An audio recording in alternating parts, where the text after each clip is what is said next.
black soldier fly farming. Very easy lang yan. Basta tapusin nyo po ang video ito dahil step by step ito.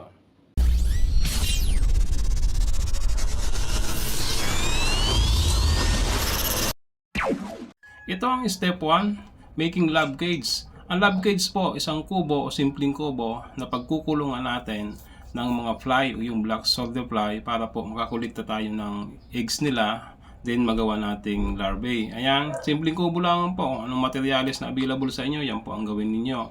Ayan, ganun po kasimple. Ito po, nakita nyo, ay wala po siyang dingding. Ang purpose po kasi niyan ay para po maarawan sila. Importante po yan sa mga fly, yung araw. Ayan, pero po may palibot po yan na net, di nyo lang nakikita. Para po naman sa protection sa mga manok, baka tukain po yung mga fly, mauubos po yan. Pero po ang fly ay yan po yan nakalagay sa loob ng net.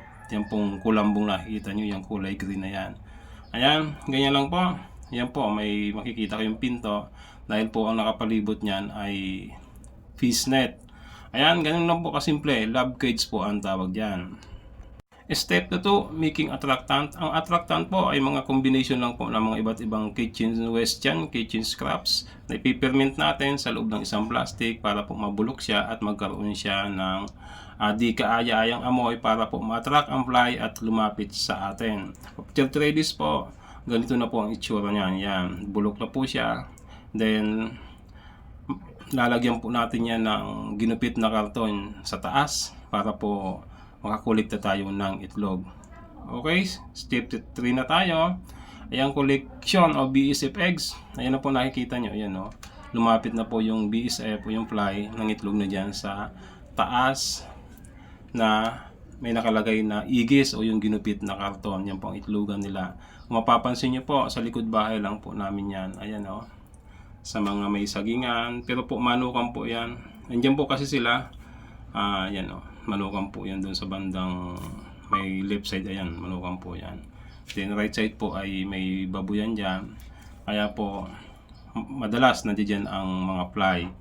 Then step 4 po, transferring of BSF egg to bin. Ayan, yung nakikita nyo pong maliit na puting tupperware na yan. Yan po ang bin kung saan yung mga egg na nakulikta natin ay ilalagay natin sa taas.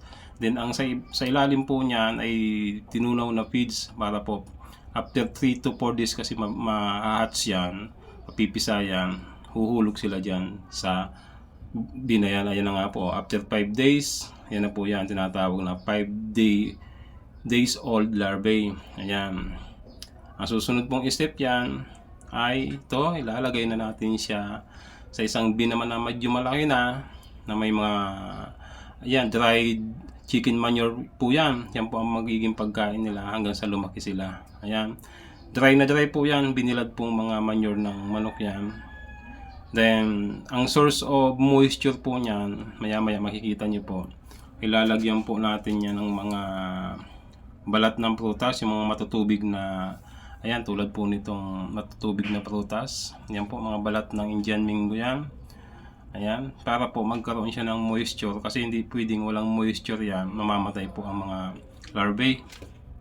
Kailangan din po nila ng moisture yan. Pero wag niyo pong tutubigan kasi pangit po yan, lalagkit po yan, magiging parang putik. Yan, kailangan mga ganito lang po, mga prutas na watery. Ayan. Yan po yung palilipasin natin ng 15 days. Then ito na. Step 7 na tayo, harvesting of BSF larvae. Ayan, after 15 days yan, may larvae na po tayo. Pwede na tayong pangpatuka, pangpakain sa ating mga alagang hayop. And ito, feeding to chickens. Ayan po, ibibigay na natin sa ating mga alagang hayop. Tulad po nitong mga alaga kong manok. Ayan, kaagawan po sila. Yan po, mga manok na yan, ang Rhode Island Red na lahi, heritage chicken po yan. Yan, ganyan lang po kasimple. At ito, may mga manok pang iba dito na 45 days naman.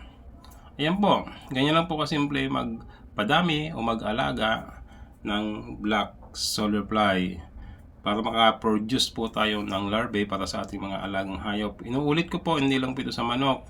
Pwede po ito sa baboy, sa fish pond kung may mga alaga tayong hito o tilapia. Ako, gustong gusto po nila yan. Ngayon, para po sa mga clarification yung questions, pag napanood nyo po ang video ito, mag-comment na lamang po kayo sa comment box dito sa aking video dahil sasagutin ko po yan once na nakita ko po yan. Okay? Thank you so much. Masayang paghahayupan po.